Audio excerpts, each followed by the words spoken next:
Hi all, welcome to football arena. Brazilian super താരമായ Wesley സമീപകാലത്ത് സ്ഥിരതയാർന്ന പ്രകടനം പുറത്തെടുക്കുന്ന താരങ്ങളിൽ ഒരാളാണ്. ബ്രസീലിന് വേണ്ടി അദ്ദേഹം മികച്ച പ്രകടനം നടത്തിയിട്ടുണ്ട്. തൻ്റെ ക്ലബ്ബായ ഫ്ലമംഗോക്ക് വേണ്ടിയും അദ്ദേഹം തിളങ്ങുന്നുണ്ട്. ക്ലബ്ബ് വേൾഡ് കപ്പിൽ നടന്ന മത്സരത്തിൽ 1-നെതിരെ 3 ഗോളുകൾക്കായിരുന്നു ഫ്ലമംഗോ ചെൽസിയെ പരാജയപ്പെടുത്തിയത്. ആ മത്സരത്തിൽ ഗംഭീര പ്രകടനമായിരുന്നു വെസ്ലി നടത്തിയിരുന്നത്. ഏതായാലും അദ്ദേഹവുമായി ബന്ധപ്പെട്ട ഒരു ട്രാൻസ്ഫർ റൂമർ ഇപ്പോൾ പുറത്തേക്ക് വന്നിട്ടുണ്ട്. അത് നമുക്കൊന്ന് പരിശോധിക്കേണ്ടതുണ്ട്. അതായത് ഫ്ലമംഗോയും ചെൽസിയും തമ്മിലുള്ള മത്സരം വീക്ഷിക്കാൻ വേണ്ടി യുവന്റസിന്റെ സ്കൗട്ടുകൾ എത്തിയിരുന്നു.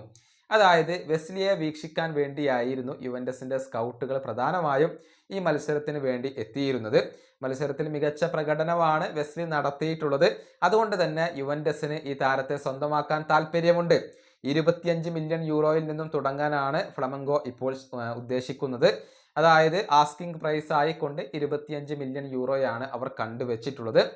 എന്നാൽ തങ്ങൾക്കെതിരെ ഗംഭീര പ്രകടനം നടത്തിയതോടുകൂടി ചെൽസി ഈ താരത്തെ ഇപ്പോൾ ശ്രദ്ധിച്ചു തുടങ്ങിയിട്ടുണ്ട്. അവരുടെ ക്ലബ്ബ് മാനേജ്മെന്റിന് ഇപ്പോൾ വെസ്ലിയിൽ താല്പര്യമുണ്ട്. അവരും ഫ്ലമംഗോയെ കോണ്ടാക്ട് ചെയ്യാനുള്ള ഒരുക്കത്തിലാണ്. ചുരുക്കത്തിൽ ഈ 2 ക്ലബ്ബുകൾക്കും ഇപ്പോൾ ഈ ബ്രസീലിയൻ ഡിഫൻഡറെ വേണം എന്നുള്ളതാണ് വസ്തുത. യുവന്റസിനും ചെൽസിക്കും വേണം. 2 ക്ലബ്ബുകളും ഫ്ലമംഗോയുമായി അധികം വൈകാതെ തന്നെ ചർച്ചകൾ നടത്തും. കൂടുതൽ തുക നൽകുന്ന ടീമിന് അവിടെ ഒരു മുൻതൂക്കം ലഭിക്കും എന്നുള്ളതാണ്. കൂടാതെ വെസ്ലിയുടെ താല്പര്യങ്ങളെ കൂടി നമ്മൾ പരിഗണിക്കേണ്ടതുണ്ട്. ഏതായാലും അധികം വൈകാതെ തന്നെ യൂറോപ്പിലെ ഏതെങ്കിലും വമ്പൻ ക്ലബ്ബിൽ വെസ്ലി ഉണ്ടാകും എന്ന കാര്യത്തിൽ സംശയങ്ങൾ ഒന്നുമില്ല. ഈ വീഡിയോ അവസാനിപ്പിക്കുന്നു. അടുത്തൊരു വീഡിയോയിൽ കാണാം.